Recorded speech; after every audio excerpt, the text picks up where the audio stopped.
నీ హృదయంలో ఎన్నోసార్లు అడిగి ఉండవచ్చు, నా జీవితంలోనే ఎందుకు ఇదే సమస్య తిరిగి తిరిగి వస్తోంది? కుటుంబంలో వదలని పేదరికం, తరతరాలుగా వస్తున్న రోగాలు, అదే విధమైన అపజయాలు, మనశ్శాంతి లేని జీవితం, ఇవి ఈ రోజున మొదలైనవి కావు. నీకు ముందున్న తరాల నుంచే వచ్చిన సంకెలలు. కాని ఈ రోజు యేసు స్పష్టంగా చెబుతున్నాడు, ఈ సంకెలలు నిన్నుతోనే ముగియబోతున్నాయి. నిర్గమకాండము 20-5-6లో దేవుడు ఇలా చెప్పాడు, తండ్రుల దోషాలను 3వ-4వ తరాల వరకు విచారించెదను.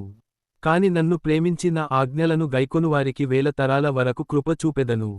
సంకెలలు వచ్చాయి, నిజమే. కాని కృప వాటికన్నా బలమైనది. ప్రియమైనవారే, కొన్ని సంకెలలు మనకు కనిపించవు. మన కుటుంబంలో ఎవరూ ఎదగలేరు అనే మాటలు, మన వంశంలో శాంతి ఉండదు అనే నమ్మకం, నేను మారలేను అనే అబద్ధం, ఇవన్నీ ఆత్మీయ సంకెలలు. ఈ రోజు యేసు చెబుతున్నాడు, నీవు అలా ఉండాల్సినవాడివి కాదు.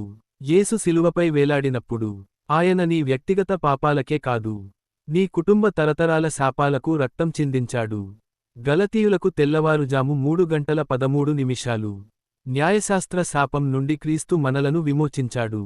అర్థం ఏమిటంటే, నీ తండ్రి చేసిన తప్పు, నీ తాత చేసిన పాపం, నీ వంశంలో ఉన్న అంధకారం, ఇవి ఇక నీ జీవితంపై అధికారము కలిగి ఉండవు.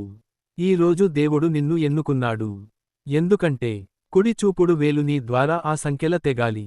కుడి చూపుడు వేలు నీ ద్వారా కొత్త చరిత్ర మొదలవాలి. కుడి చూపుడు వేలు నీ పిల్లలు శాపంలో కాదు, ఆశీర్వాదంలో నడవాలి. నీవు బలహీనుడివిగా అనిపించవచ్చు, కాని దేవుడు చెబుతున్నాడు, ఒక్క నీవు చాలును. ఇప్పుడు జాగ్రత్తగా విను, ఇది కేవలం ప్రసంగం కాదు, ఇది విమోచన క్షణం. నీ హృదయంలో ఇలా ప్రార్థించు, యేసయ్యా, నా కుటుంబంలో తరతరాలుగా వచ్చిన ప్రతి తప్పు సంకెలను నీ రక్తముతో ఈ రోజే తెంచుచున్నావని నమ్ముతున్నాను. నీవు విశ్వాసంతో ఇలా చెప్పినప్పుడు ఆత్మీయ లోకంలో సంకెలలు శబ్దంతో తెగిపోతున్నాయి. ఈ రోజు నుండి భయం నీను శాసించదు, పేదరికం నీ తరాలను అనుసరించదు, రోగం శాశ్వతంగా ఉండదు, అపజయం నీ గుర్తింపుగా ఉండదు. ఎందుకంటే నీవు శాపపు సంతానం కాదు, నీవు ఆశీర్వాదానికి ఆరంభం. యేసు ఈ రోజు చెబుతున్నాడు, నీవు నిలిచిన చోట సంకెల తెగింది. నీవు ప్రారంభించిన చోట కొత్త చరిత్ర వ్రాయబడింది.